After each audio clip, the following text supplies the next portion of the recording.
Greetings, ladies and gentlemen. Thank you for watching or listening to my presentation. My name is Sijun Kim, and I'm a PhD candidate at the University of Arizona and currently on the job market. Today, I'm going to talk about a paper in which my colleagues and I examine how social status is related to leader voice ratings.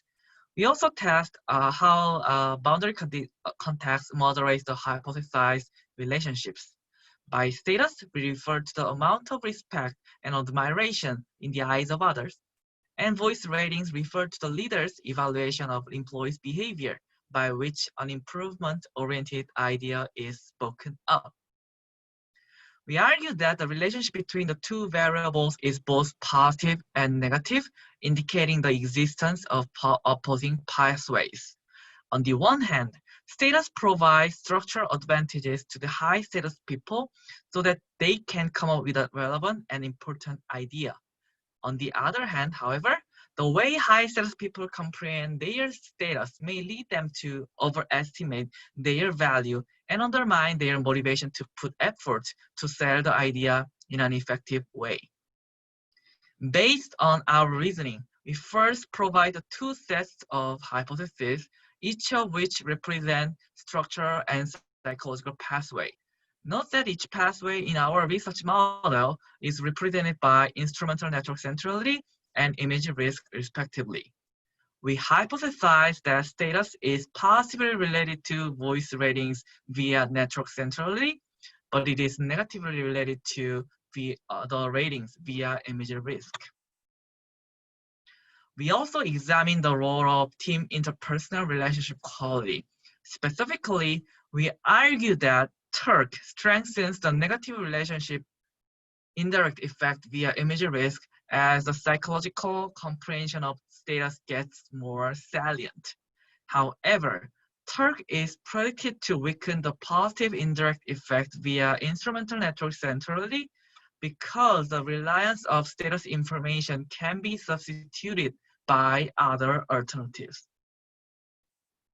We present the full research model with 8 hypotheses here. To test our research model, we collected a two-way survey data from the West Point cadets during their summer training. As you note, we collected the data from multiple sources, including the archival data, in an attempt to alleviate the common method bias. Our findings support the main and indirect effect hypothesis. Indeed, the relationship was positive via structural pathway, but it was negative through psychological pathway. We also obtained the empirical support for our interactions, as well as the conditional indirect effect. Indeed, the structural pathway was more strongly positive when TERC was low, but the psychological pathway was only significantly negative when TERC was high. In the supplemental analysis, we observed that the two pathways work differently depending on who rates voice. Notably, the psychological pathway worked in an opposite way for the self-rated voice.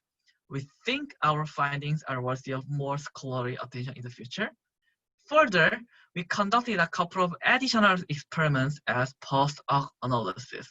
In the first experiment with using LIWC, a language analysis package, we found that those in lower image risk condition tend to use more language signaling power and authority rather than being polite and humble. In the second experiment, we found that leader voice ratings are not inflated due to the leader's knowledge about image risk perceived by their subordinates. The combination of two studies provides preliminary support for our arguments that perceived image risk causes people to develop and deliver their voice in a manner that affects how voice is rated and rule out several alternative explanations for the observed relationships.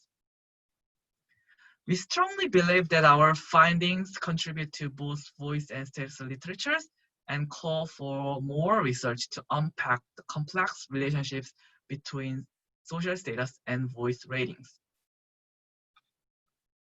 Thank you for watching my presentation, and please feel free to contact me if you have any questions.